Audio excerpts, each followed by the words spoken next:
Thanks again for joining us for our webinar today about taking your PowerPoint to the next level. Now, just as a note, this is not a webinar for people who've never used PowerPoint before. It's sort of looking at how, if you have a basic understanding of PowerPoint, how can you learn about the features to sort of take your presentations in PowerPoint to the next level. Most people, I would say, have worked with PowerPoint, I would say, sometime in their career because it's been around for a very long time. It actually has been around for 30 years. A lot of people don't know it was initially called Presenter, and it was developed actually for Macintosh in 1987. And interesting enough, Microsoft, I think, saw its potential pretty quickly and bought it. It was one of the first sort of big acquisitions of software back in the day. And and then they changed the name to PowerPoint, and history was made. And so since then, I've been working with it for many, many, many years. I'd say almost 20 years at this point, and I've seen many, many versions of it.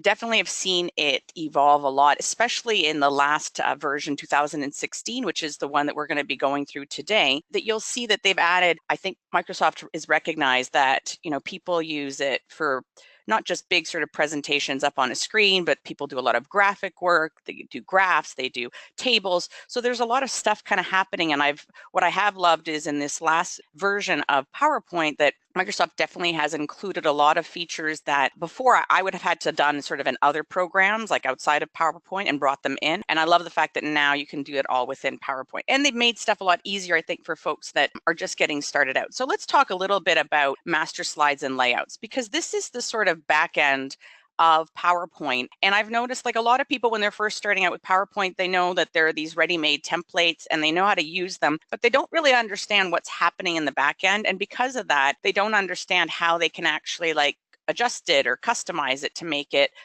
work for their business or their branding and stuff. So in 2016, now in the new sort of, it's called the backstage part of PowerPoint or all Microsoft Office product, you have an area where if you're going to create a new PowerPoint, we have all these sort of ready-made templates and layouts. And what I do love, and I'll just jump into PowerPoint right now, and I have a little sample going at the same time here. So if I go, what I was mentioning is if I go along here to the top to File, you'll see this is what's considered the backstage part now. And it allows you to do a lot of things like opening and saving. But the big thing is here in the new section, we have all these sort of new templates. What I love about them as well is the fact that you can go in and within them actually sort of customize a little bit of the colors as well. But again, maybe for your particular company, this isn't the right color, the right sort of shade of blue that you need. And there are ways to actually change that. So here's my actual template that I actually did pick from this list here. It was this one here, circuit. So I picked this circuit one, and if I want to go to the back end and actually change the master slides, what I'm going to do is go along the top ribbon to view, and then I'm going to select the slide master button. That's going to open up the slide master view. So in this view section here, you'll see that this top slide up here is considered the slide master. It will dictate what it looks like underneath. So if I took away this background and just made it, format the background and made it a darker color, it will impact the rest of all the slides underneath it. Now, that's a great feature in the sense that if you're creating a presentation and you make a change either to the look and feel of it, it will change all the rest of your slides. So you don't have to sit there and fiddle with all this sort of look and feel of the slide. What I don't like about this sometimes is the fact that because of this top slide dictating what is underneath, you're sort of committed to the fact that you have to have this image, as you see here, on all the slides. So say you wanted a slide that was more like a divider slide that was just like solid in one color. Now, you could create it here over top. So there's an option here. I could go to Insert. I can go here, to Home, and I could just put a box basically in front of it. Now, what that's doing is it's a bit of a temporary fix. It's basically hiding the master slide in the background, but it would give me a slide that would be sort of black and would be a sort of subdivider across through my presentation. Or what I can do as well is I can add insert another master slide that's blank. And with this blank one, I can then go in and make this one, format the background and make it black. And I could make these words white so that they could be easily seen. So here I can make all these sort of changes. So you'll see by not making the change here on the master slide, I can customize each of these layout slides accordingly. But if I did want, say I wanted all of my slides as part of this slide master to be black, then I would take this black background and format them all accordingly. Another aspect that, you can work with these master slides. So say, you like the coloring of it. I'm going to go back here to slide master. You can you can change the fonts. So say I'm here and right now I want to change the fonts to a different combination. So here's some combinations where it has sort of the header as Arial and the sub sort of text slide as Arial as well. And this one has the header is Arial and the text is Calibri. So you could actually, there's a whole bunch of preset ones that you could go in and decide, oh, what I like the look of, or you could actually go in and customize these fonts. So if you have a particular font for your company business, your branding, you could select it from here. As long as it was installed on your computer, you could install it here so that all your going forward, when you create new slides, it always has the right font. Another thing as well is you can play around with the colors. So right now there's all these sort of preset colors that you could play with, but same sort of thing. If, for example, you had some custom branding colors as part of your company, you could go here in the background and customize everything, what the text looks like, any accent colors. So say your company has some particular branding accent colors, you could go in here and actually select the colors, or if they're not actually listed here, you can go in and actually type in the RGB and get very specific. Again, this is a little bit more advanced, but if you're dealing with wanting to create a template for your company and you spend a bit of time initially, then going forward, the look and feel of your presentation will always be consistent, which is great because this is all happening in the back end with the master slides. I'm just going to go back here to my main little presentation here to make sure that I stay on track. All right. So as I showed you, we were talking about the master slides and the layouts. Now I'm going to talk a little bit about what happens after you've created these slides in the background in the master slide view, how that you actually use them to adjust your presentation. So let me just go back here to my sample. Here we go. And I'm going to just close out of my master view because that's why we're seeing these slides here on the left. Okay, so you'll see here now we changed this from the beginning to something black. So I'm just going to put in here webinar sample so that we know what we're talking about. Great. So I'm going to say, for example, I wanted to change the layout and I had a whole bunch of layout designs in the back end. I could, when I create a new slide, I could go here and create new slide. I can also go here to insert new slide. And when I click new slide, it will give me all the layout slides that I have created in the back end. So if I've gotten more specific, like here we have all these different layouts for text and stuff, or down here with the custom design area, say I went through and I created a bunch of subtitle slides and graphic slides, I could select them here very easily from the list. So I'm just going to go here to this, just change it to this section, and you'll see that it's, it would select that slide from that layout. Say, for example, with this particular slide that already exists, say I decide, oh, I've already created it, but I actually want it to have columns, and I have a layout slide that already has columns in it. I can just right-click and go to Layout. Same sort of idea. I'm going to check from the list here all my different layout slides, and oh, I have a 3-picture column one. And so it's setting up here, and then all I have to do is spend a little bit of time and copying and pasting the text automatically into there. Now, the reason why, the reason why the text didn't automatically go into these particular text boxes, if I had used another layout slide that had other column boxes, potentially PowerPoint could recognize it and move the stuff over at least the first 2 columns. But because my previous design didn't have any columns, PowerPoint didn't know that I really wanted the text to go in here. So that's just a little added step. But again, when you're actually, here's one with images, and I'm going to go to the layout slide and I'm going to select here this one with 3 pictures. And you see that it recognized these two as pictures, but it didn't really recognize this third one. So I'd have to go in and sort of play around with that. But at least it did some of the work for me. So that's another feature that's great about creating these layout slides in advance, is that later on, if you do make changes, it's really just a quick click and change with little fine tweaking adjustments, and you can significantly change the look of your presentation throughout.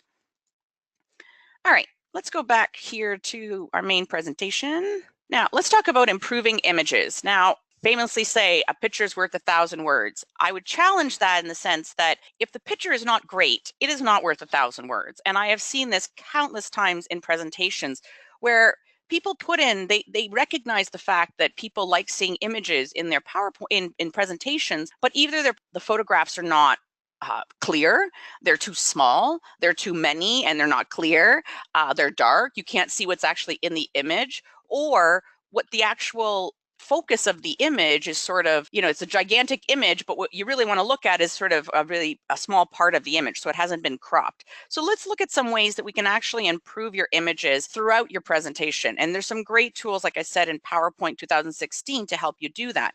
So let's go over here to my little sample, and I'm going to undo that madness that I just did here with these pictures. And I'm going to go up here to my little sample. I'm just going to move you guys out of the way here. All right, great. All right, make you nice and big. So when I click on an actual image, you've imported an image into PowerPoint through Insert. When you actually select the image with your cursor, a little tab comes up here at the top called Picture Tools.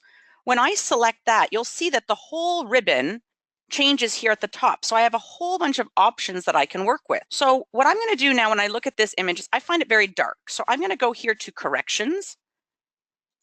And what you'll see is I have a bunch of options that I can look at. I can improve the light brightening as well as the contrast of the image. So you'll see is I'm going to and what's nice is it gives you a preview. So before I make my decision, I can kind of decide, maybe this is too bright and white and shiny, and maybe this one is a little bit too dark. So I can kind of play around and pick the one I want.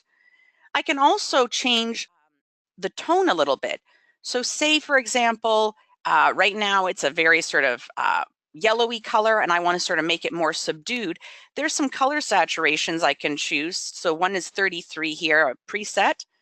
And what it does is you notice it's just a little bit more subdues. The colors are not so bright. I can also make it grayscale. I find that helpful if you have lots of different images with lots of different color schemes. It can be a little bit aggressive on someone looking at your presentation's eyes. So I find by taking all the images and making them grayscale or making them subdued, it makes them match more and makes them look like they're meant to be together. Here's another image, same sort of thing, very dark, you can't see her face. Another aspect we're going to talk a little bit is cropping, and the fact that, there's a whole bunch there. You can basically see down the hallway, and that's not really the important part of the image. The important part of the image is the people. So I'm going to select the image, and same sort of thing, I'm going to correct it. I'm going to go to Corrections up here at the top, and I'm going to make the image much lighter.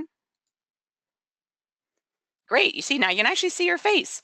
And now I'm going to crop it, and I'm going to just do a simple crop from the top. We'll talk about more complex cropping in just a second. So I'm going to just select the crop, and I'm just going to remove that whole back end piece.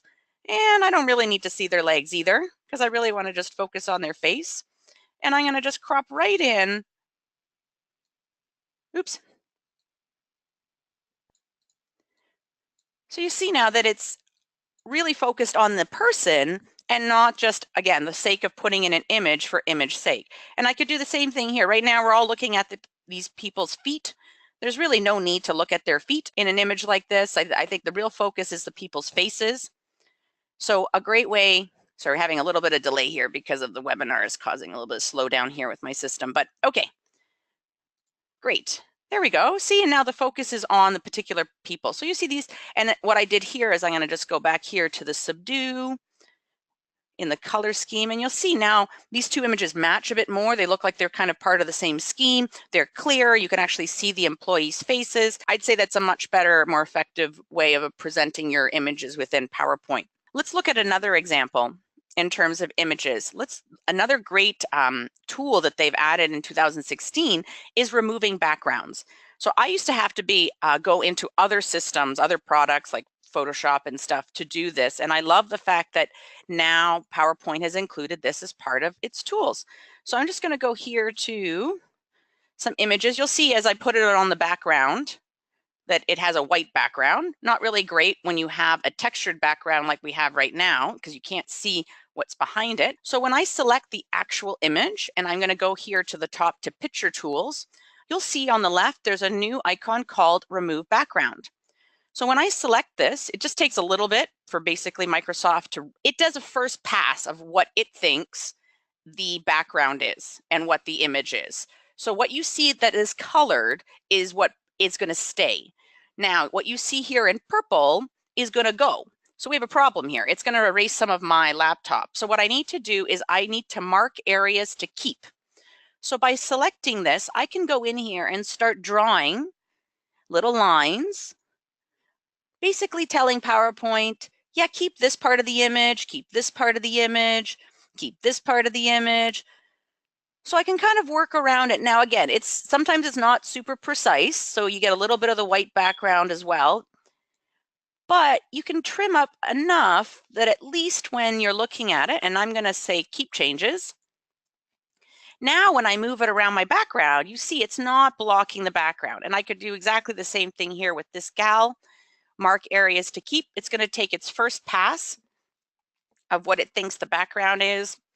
Takes a bit of energy and memory, and you see it, that's its first pass. Actually did a pretty good job. And then all I need to do is mark up a little bit more of the rope and a little bit more of the rope here.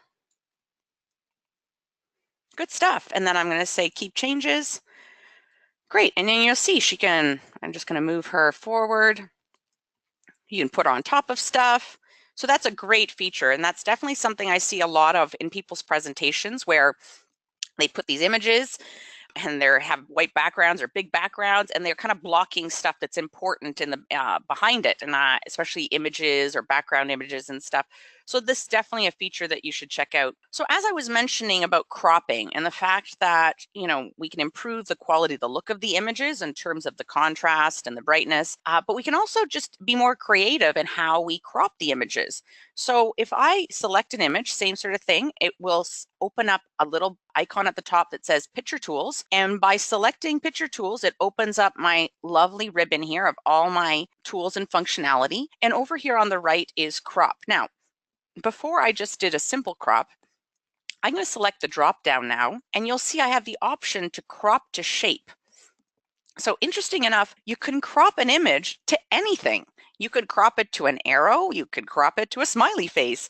But for these particular employees' images, I'm going to make them circles just to be for a company profile. So I'm going to just click crop again, and then I can go in and, actually play around with the circle itself and make it a bit smaller and adjust the sizing. And there we go. Now, what's a great feature as well in the new PowerPoint is that it has the ability that you spend a bit of work on this one, you can kind of copy it and apply it to the next one. So I'm going to just go here to Home along the top, and you see where it says Format Painter. I'm going to click on that, and then I'm going to click on the next image. So what it does, Format Painter actually exists across all of Microsoft Office new products. 2016. And I would say it's a great feature at times. So as I just showed you, if you're working on the same page, slide, spreadsheet, it works out great because you can easily have your cursor on something, click the Format Painter, go to the next image, click it. And now again, it doesn't do the finite work. You still have to go in there and do the tweaking. And another thing I find is it doesn't keep the format. So once you've applied it to one image, you got to go back and press Format Painter again and again and again. So those are the elements of this tool or feature that I don't love, but I have to say, if I'm working on one particular slide or one location and I'm jumping back and forth and doing very similar tasks, it has become a bit of a time saver. Great, let's jump back to our presentation here. And we've talked about images and cropping,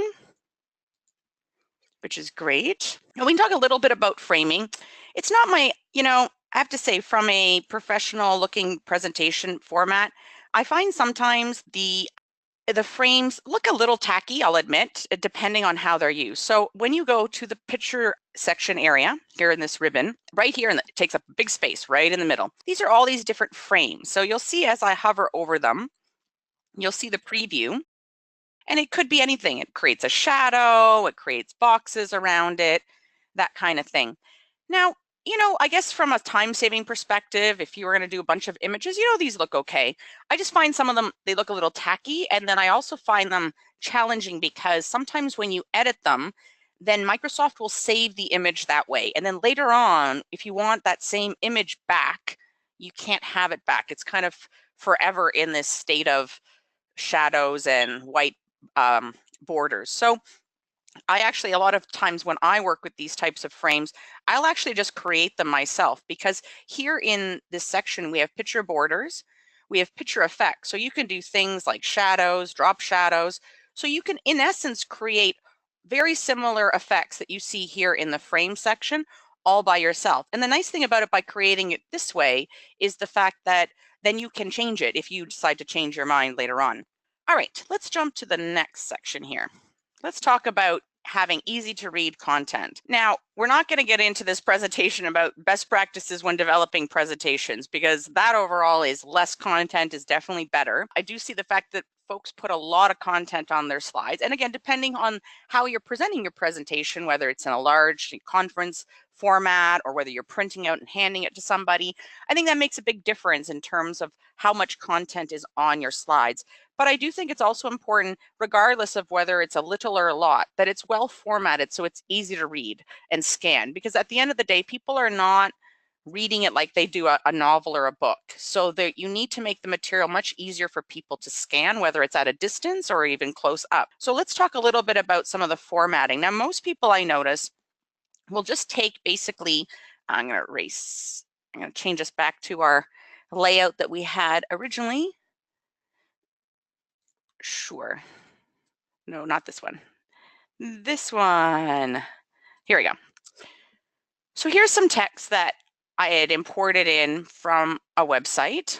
Now, I've noticed a lot of people, they'll copy and paste and they'll take whatever formatting the text box gives them. So if they'll go here and say, oh yeah, I want to do some bullets, great, okay, you could do that. What they don't recognize though is there's a lot more control that you have over the text box. So in particular, I find when you're dealing with presentations that people are looking at from a distance, having more spacing in between things definitely helps. So for example, if I highlight this area with these bullets, I can go over here under Home. We have an option here, so under the sort of paragraph section called line spacing. Now, for sure, you can definitely make this line spaces themselves big, but the problem with that is that means that all the sentences get broken up to be 3 spaces, and that doesn't make for very good scanning. But if I actually click on the line spacing option, it opens up a little box that gives me some options. Now, I can play around with how much spacing. So say I want my bullets to be more indented, just to add a little bit more, make it easier for my audience to actually see that there are bullets. I can also fiddle around with the spacing. Like right now, it was set to 6, but I might want to change the spacing to 12. Now, by changing the spacing in this box, what you're doing is you're actually changing the spaces for each paragraph or each sentence after you press enter. So you'll see that not everything gets blown up to 12 points. So I'm going to click OK. So what you'll see is you see a little bit more spacing happen between these particular bullets, but not in these because they were not selected. So you can do this type of work across the whole text box. So I'm going to go here and select 6, and you'll see that all of them got spaced out to 6. Or like I said, you can be very specific and highlight particular boxes or particular sentences and get really specific about the spacing, both of in between the lines as well as the indents. Now, as well, you can right click on any text box and there's an option to format shape. This opens up a option here on the right with actually lots of opportunity to customize your text box. And you can change obviously the fill, you can change the color of it, that's very common, but you can actually go here to text options and you can play around with the actual text box. So you can make it so that there's more of an indent. So right now I'm really shifting everything over. I can add more of a border along the top. I can make sure that it doesn't wrap. It just goes all the way to the end, or I can make sure that it wraps it based on the size of the text box.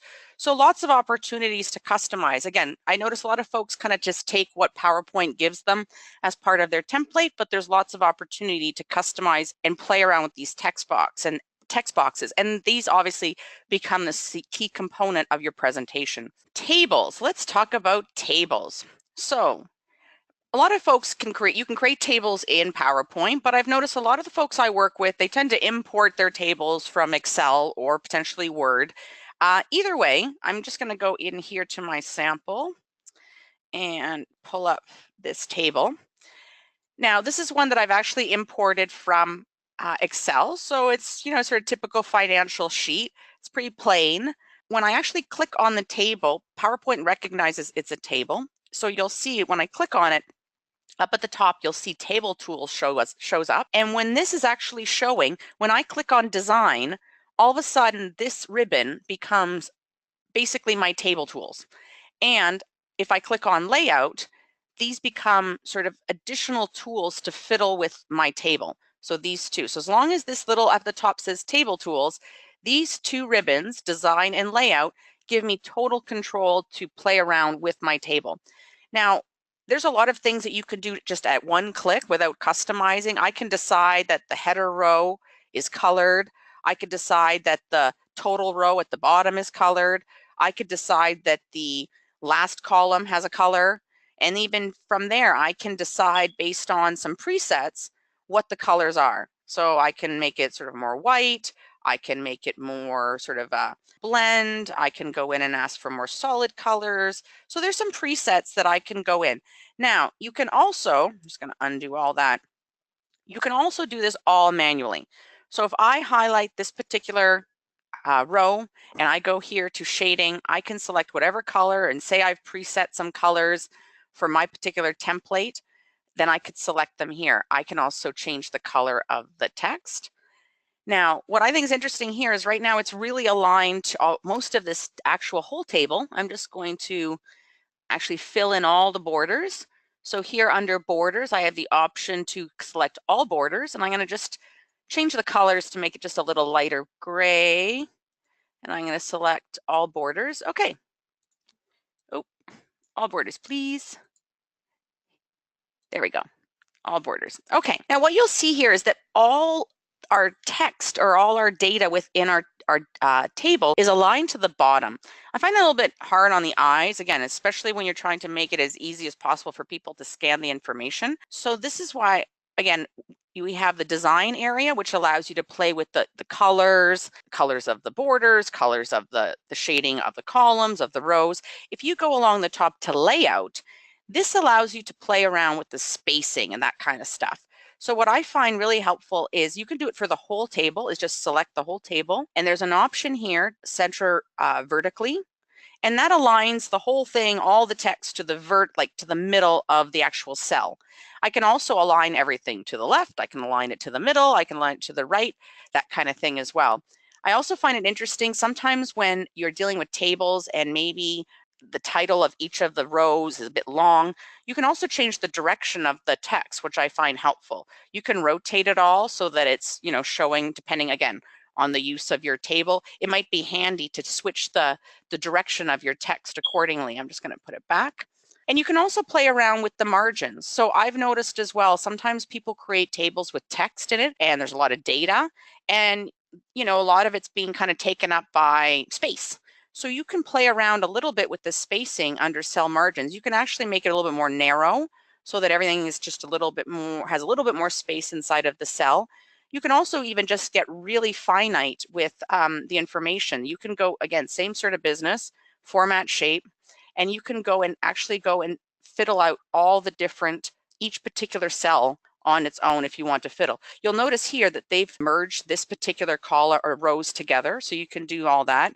So there's lots of opportunity. I've noticed as well, people tend to grab everything from Excel and just plop it in here and kind of hope for the best without working on the fact that you can actually make your tables look really great and really easy for your audience to kind of get whatever the message is that you're trying to deliver. Let's talk about my next sort of pain in my existence when I'm dealing with people and their PowerPoints is their graphs. So again, a lot of opportunity in PowerPoint to present financials, present data in a more visual way. And a common way to do that is graphs. Now, my challenge with that is that to me, point of a graph is to make data and numbers look, better and be easier to read than just a whole bunch of data in a spreadsheet.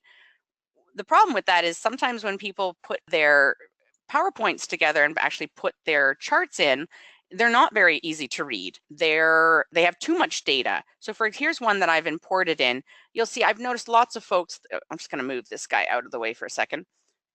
I'm going to make him smaller and move him out of the way, just so we can stay here.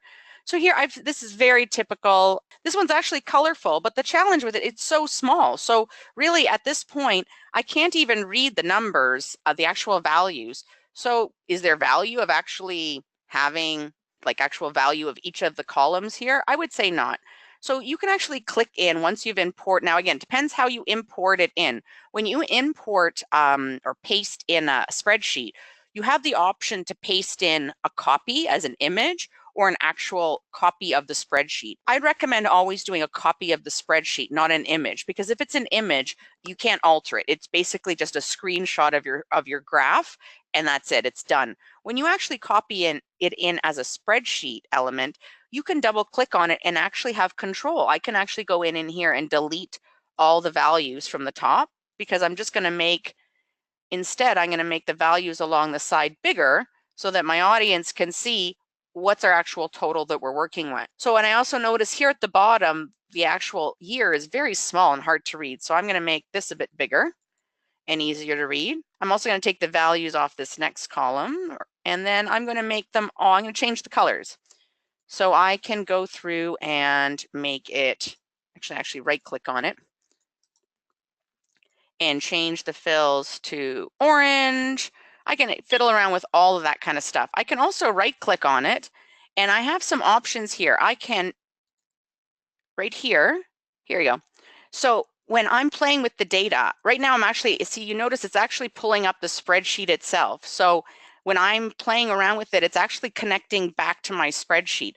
That's something to keep in mind. Depending on the link that you've created with your PowerPoint, your spreadsheet, one thing I have found though is that when I create changes here, it doesn't necessarily equate back with your actual PowerPoint or your actual spreadsheet file. But when you do change your data, so say you need to change your actual numbers accordingly, it does actually save it, which comes in handy instead of having to jump back and forth when you're creating your, oh no, see, actually, oops, it took my diagram. I want this one. Yeah, that instead.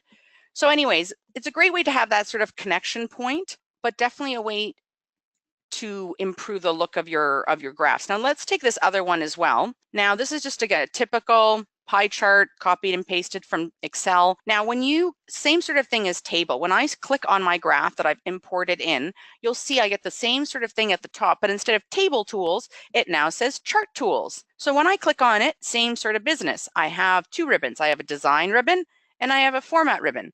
But the design ribbon is where I'm going to actually do most of my work. So I have the opportunity to, just at a quick click, there's some presets of how to make your graph look a bit better, and you can pick and choose from there. You can make some changes to the actual colors based on the ones that are sort of preset here. Or like I said, you could actually go in and go by each particular area and change these. So this one gets a bit tricky because you have to actually select this particular part of the graph and fill it in. So you can manually go through and select all of it. You could actually go in and actually change your title. So there's a lot of stuff that you can actually go in here as well. And you'll see there's some additional features here in terms of editing the data. You can even change your chart type. So say you're working on it, you decide, you know what, I don't really want a pie chart. Maybe I want a bar chart instead. So you can go in and make that change and it will sort of convert the data. Now, any of the changes that you might have made in terms of playing around with the what's displayed and what's not might not apply because it's going to go back to the original spreadsheet that you grabbed and pull that data from there. So it's just something to consider, but lots of opportunity. But my biggest counsel that I can give people when they're working on their graphs is to make the content visible. Because really, at the end of the day, if people can't read the numbers and see the graph itself, or there's so many numbers and they're so small, it's really not adding any value. So something to keep in mind. All right, moving on. Good stuff. So now we're going to move into some of these great features that have come around with 2016. And I think they've definitely upped the game for PowerPoint, and definitely stuff that I've been asking for and I've been wanting. And I usually, again, like I had to go into other programs to get them before, and now it's great that you can actually do it all in PowerPoint. So let's talk about the common one, icons. There's tons of situations where, whether it's instead of using bullets, or maybe you're creating an infographic and you're trying to explain a diagram to people, having icons is a great way to tell a story. Now, what's different about icons versus just adding images is that these icons are actually very editable in terms of their colors and size, and they always stay, regardless of how you scale them, like really big, really small, they always stay nice and crisp. So let me just show you where you can find that. So I'm going to go back here to my sample, and I'm going to go here to any kind of, we'll just go here to this slide here. Good stuff. And I'm going to go along the top to the Insert tab, and this will open up this ribbon here. And if you go along the top to the Icons button here, it will open up this window with all these different icons to choose from. So I'm going to choose the piggy and the eye and the clock. Sure. And click Insert. Now, as I mentioned, these are completely editable. You can make them as big or as small as you like. And what I love about them, the fact is you can change them to match whatever color you need. So say, you have a particular color for your company or branding, you just go under here under graphics and change the color accordingly. So it could be purple, this one could be blue, and this one can be green.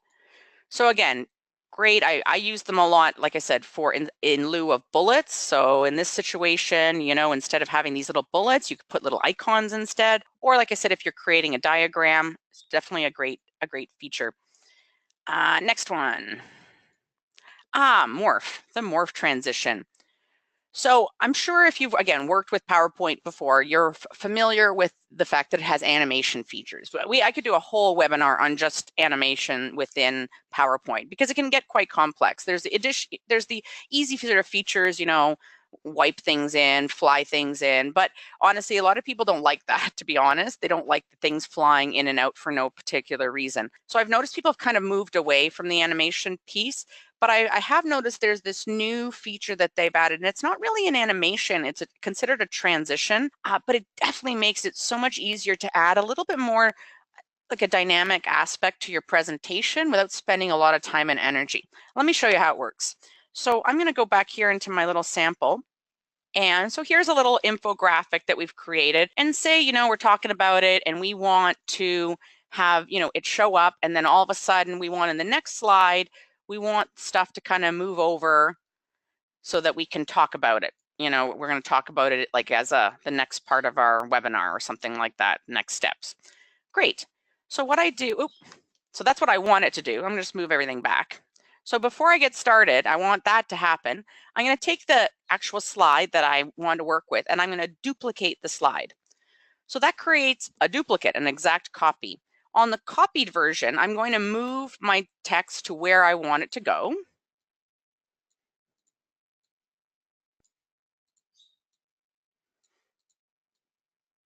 Great.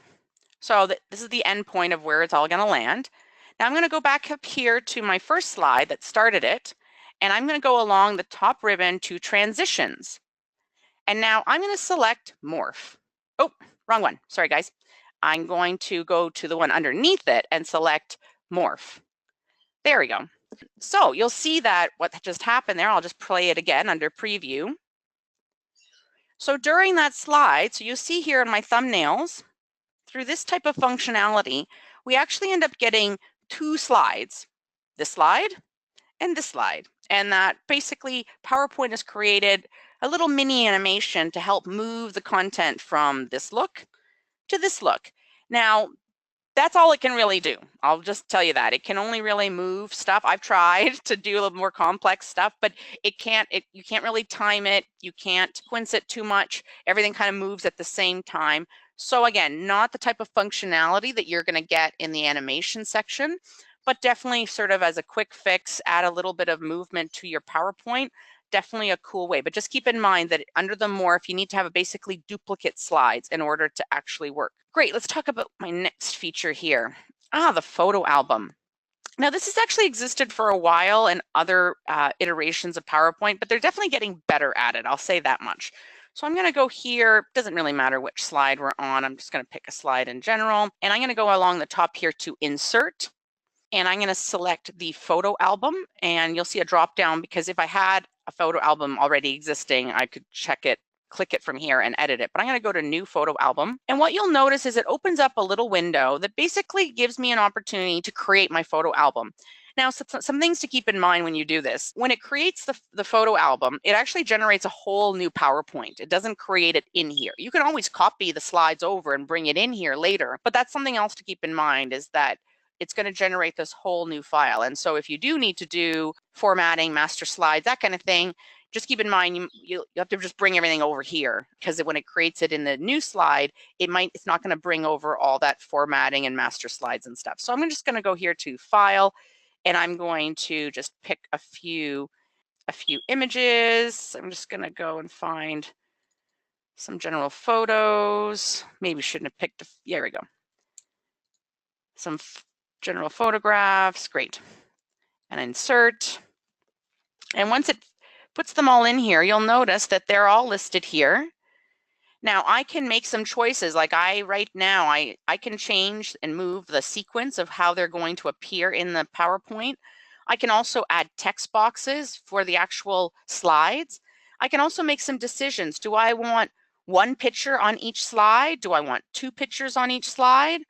Do I want it to be in a frame? Do I want it? So there's some formatting. I could do a soft edge rectangle.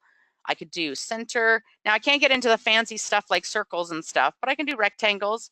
I can even pick a theme. If you've already sort of preset a theme in advance, you could find it, and this would save you a bit of time and effort. So if you created your master slide and saved it as a template, then you could actually go in here and grab it so that when it generated this photo album, you wouldn't have to work on the branding on the master slides again. So you can also make some choices in terms of all the pictures being black and white, ensuring the captions. You can actually do even formatting here. You know how I mentioned the fact that you could play around with the brightness, the contrast. You can do that all once it's in PowerPoint. But what's great is you can do a lot of all this sort of pre-work here. Now I'm going to click Create. It's just going to take a little moment for it to do its business, and you'll see it sort of generates a photo album. And from there, like I said, I can go in and do all my kind of formatting. But like I said, it's a totally new file. But if you were, again, for a family event or employee event, sales event, if you had lots and lots of pictures and you wanted to create some sort of I've heard some people who use this for, say you wanted to have a video that played with sort of images that faded in and out, that kind of thing. You could create an image on each of these slides and then create a transition with fading and then export it as a movie. And then basically you could play this with your photographs sort of in the background at a sales event or that kind of thing. So some definitely opportunities with this photo album feature. Okay, let's talk about Mix. So the Mix is actually considered an extension. You need to download it and install it into your PowerPoint. And like I said, it's only with 2016. But it does open up a whole bunch of new features, like I said, that I used to have to go definitely to other programs, and now I do it all within PowerPoint. But I'll say this, they're definitely learning, and some of them are not as smooth as they can be. But again, in a bind, I think they definitely provide some functionality. So I'm going to go here along the top. Once you've installed Mix, you'll see that it appears as an option on the tab. And when you click on it, you'll have the Mix ribbon. So you'll see we have a bunch of options. We have slide recording. We have the ability to do quizzes and to add quizzes to your actual presentation. You can actually do a screen recording. You can do a screenshot, and you can add some sort of, more multimedia. You can add a video, you can add audio to your presentation. The real intent of Mix, and I'll just do this part right here to show you when you get to the slide recording. When you click on slide recording, this new kind of box opens. So what Microsoft is trying to do is create a tool to make it as easy as possible to create recordings of your presentations. So say you were doing, a sales presentation and you wanted just to record it, or a training video. And again, you want to sort of do it all in advance, sync up, the slides with your voice. You could even, and what's cool, you can see here, you can even have your face. If you had a video camera, webcam set up, they'd show your face while it's happening. So what's cool about this screen recording area is so I can basically click through and start going through my particular slides. And once I click record, I'm not going to do it right now, it would record it, and it records the screen, it records my voice at the same time. If I'm, working more on a tablet, or say I wanted to highlight something to you, I could basically take my inking and highlight the fact, why is it not working? Inking that, oh, because we're not recording, that's why. Yeah. So you can make some, you can draw arrows. There's lots of really cool stuff that you can do while you're doing your presentation. What I did love about this compared to other, now this PowerPoint doesn't have any notes, but I recently used this tool to record a webinar for another client, or a video for another client. And what I loved was the fact that, because in a lot of programs, your slide notes, your PowerPoint notes, I'll show you right here. I'm just going to exit out of here. Your PowerPoint notes exist down here. And what's challenging is, in a lot of formats, when I go to present, like this, present mode, I can't see my notes. I have to actually print them out in advance, right? And that adds, paper and costs and that kind of thing. And what I love is the fact that with this mixed slide recording section, if you did have slide notes as you're talking through, you can have the slide notes showing, and basically it gives you a direct script. So you don't have to print, they're right here, they actually show up right here in front of your face. So it's a great sort of feature. So I think this mix thing, and then it saves it in this area called the mix area, my mixes, and then you can export it to video. Now, I'm not going to go into these too much because I've noticed that they're sometimes a little unstable. So the quizzes and videos, basically these are third-party apps.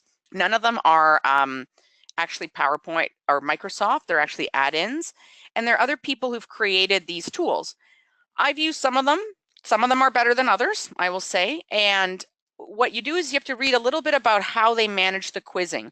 So basically they help you create a quiz within your PowerPoint. Now, the challenge I found is that some of them aren't really good about where the data goes, like after the person's taken the quiz. So they create a lovely quiz in PowerPoint, but they don't really support the back end. So there's just some things to kind of keep in mind as you're working with these add-ins, but potentially has some, again, I think this really just came out last fall. So I think there's lots of opportunity for this to even grow and get better over time. And then the screen recording, like I mentioned, that's really to do a screen recording. So say you wanted to film, how to open up something, your product on your website, or open your app on your website or something. This would record anything that you're doing on your screen. And you can make some decisions of whether it has sound or not. What I have noticed though is that, like, it doesn't have the type of functionality, so to speak, that some other screen capture software has, where you can decide the size and the resolution, but there are some functionality which is there. And then screenshot is great in terms of, like, say you just want to take a screenshot of, a website that you're on or whatever. It really allows you to sort of decide, oh, I want a screenshot of this. And then you have a screenshot of it. Now, there's nothing different between doing that and print screen, but the print screen gives you the whole screen. Whereas when I did the screenshot, I was able to decide maybe I just wanted a small section of that particular screen. So you have a little bit more control in that fashion. All right, let's talk about the last feature here, the zoom feature.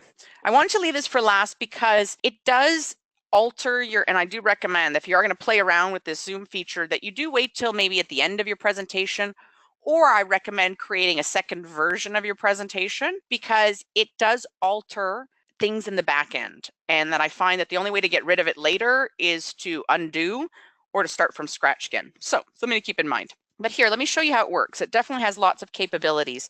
So I'm going to go here to my sample, and really I could go anywhere. I'm going to just go here right to my top, and I'm going to go along the top to insert. And now we'll see here, there's this new area called Zoom. So I basically have sort of three options. I have a summary zoom and I have slide zoom.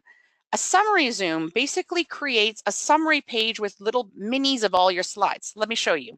So I'm going to click summary zoom, and I can decide what slides I want showing on my summary slide. So I want this one. So say I want 6 to show for my particular presentation. And I'm going to click insert. So you'll see it actually generates a brand new slide. And that's why I mentioned to you that it's good to do this after you've kind of done all your developing and designing, because it is going to start generating new slides. And what you'll notice as well on the left-hand side, we didn't really talk very much about it, but PowerPoint does have sections. Again, more from an organizational standpoint, it really doesn't alter the functionality and the playback of your presentation, but you do see that we have a default section, and that PowerPoint, while we created this Zoom, created a summary section all by itself. And so here we basically have little minis of all the slides, and I can fiddle with them. I can change the layout of them. But what's great is I'm just going to go here to the playback. And if I click on them, you'll see we go to each of the slides. So again, if you had a long presentation with 20 some slides, maybe not the best feature. But if you were creating a sales presentation, maybe something to have like on a tablet where you don't want to go through all the slides every single time, you could create this sort of summary page slide and then basically click in, click out, and then, oh, I want to go to this one. Great, click in, click out. Great, so that's the Zoom summary. We also have the Zoom, it's called the slide zoom. So I'm going to just go here to slide zoom. Same sort of thing. I'm going to click what slides I want to be displayed. In this case, I'll just pick some different ones. Now, in this case, it's not creating a summary. It's just adding little minis of those particular slides. So you'll see here, I can move them around. I can make them smaller. I can make them bigger. And they are linked, but they won't work. So the difference is, though, is they won't work like the summary one. The summary one you saw, when I clicked in and I clicked out, it actually clicked back out to the summary. With this particular one, if I click through, it's just going to take me through all the slides. Let me show you. So I'm going to just go here to my display. This one is my display. I maybe should have done that. So if I click on this one here, you'll see it's going to take me to this, but if I click again, it'll just take me in again. Oh, it's like presentation. Oh my God, it's Inception presentation. Well, that's pretty cool. Never done that before. Maybe I shouldn't have done that there. Anywho, I think you guys get the point. The fact that this one here will actually click you through across and not as a summary. Just something to keep in mind. I find this feature here, the slide zoom, this comes in handy in training. Like say, for example, you wanted to have what the next slide is going to be right here at the corner, or say you had like a section. You had a whole section, like, so say, for example, here, I have my whole section about 2016 features. Great. Well, maybe what I want to do is maybe I want to create a slide zoom of that particular title. And then I'm going to add it here to each of my, as a small little, basically it creates a link. It's basically an easy way to create a link back to that particular slide there. And I could add that across all this section. And then again, in a sales situation, a presentation, if I have to quickly go back to that particular slide in my presentation, all I have to do is click there and it would take me back to that particular slide. And then the last one I wanted to show you is the section zoom. What that does is you have to actually take a few slides and click section zoom, and it will decide which section you want to put it in. So it basically created a bit of a default section and added all those slides in again. I don't find that feature as, I don't know, fantastic. To me, it doesn't really is useful, but I find the first two definitely, the summary zoom, very handy in a sales situation, training situation, and the slide zoom, adding that link, quick link to particular slides, especially if you're creating, again, more of a dashboard type of thing, definitely adds a lot of functionality. Great. Well, I really hope that you guys found this webinar helpful, and I hope you'll join us for our next one.